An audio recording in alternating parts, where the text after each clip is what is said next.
या तन की विष की बेलरी गुरु अमृत की खान, शीश दिए जो गुरु मिले तो भी सस्ता जान।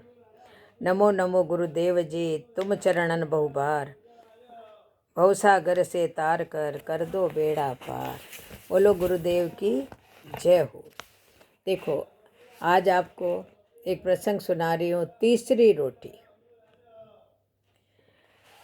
रामेश्वर ने अपनी पत्नी जाने के बाद अपने हम उम्र दोस्तों के साथ सुबह शाम पार्क में टहलना और गप्पे मारना, साथ ही पार्क के समीप के मंदिर में दर्शन करने की अपनी दिनचर्या का हिस्सा बना लिया था।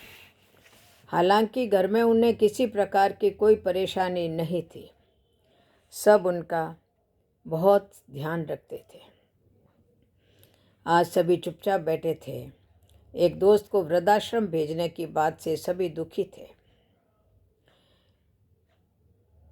उसने कहा, आप लोग हमेशा पूछते थे कि मैं भगवान से तीसरी रोटी क्यों मांगता हूँ, आज मैं बतलाता हूँ।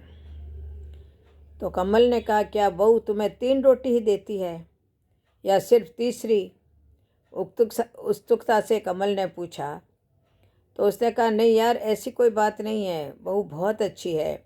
रोटी 4 प्रकार की होती है। देखो, पहली रोटी होती है, पहली सबसे स्वादिष्ट रोटी माँ की ममता और वात्सल्य से भरी हुई होती है, जिसे पेट तो भर जाता है पर मन कभी नहीं भरता। 16 आने सच है, उनमें से एक ने कहा, पर शादी के बाद माँ की रोटी कम ही मिलती है। तो उन्होंने आगे कहा कि हाँ वही तो। फिर दूसरी रोटी पत्नी की होती है, जिसमें अपनापन और समर्पण भाव होता है, जिसे पेट और मन दोनों भर जाते हैं। क्या बात कही है यार, ऐसा तो कभी हमने सोचा भी नहीं है।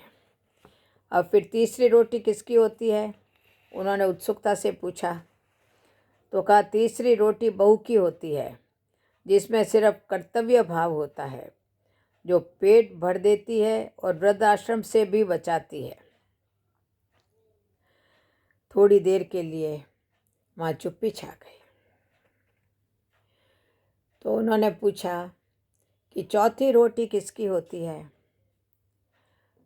तो मौन तोड़ते हुए कमल जी ने पूछा था ये।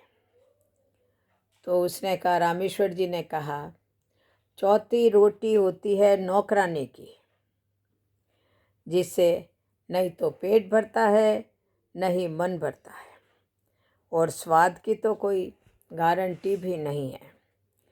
सबके हाथ तीसरी रोटी के लिए जुड़ गए। इसीलिए कहते हैं कि तीसरी रोटी बहू की होती है। बोलो जय जय श्री राधे, जय जय श्री कृष्ण, जय जय श्री राधे।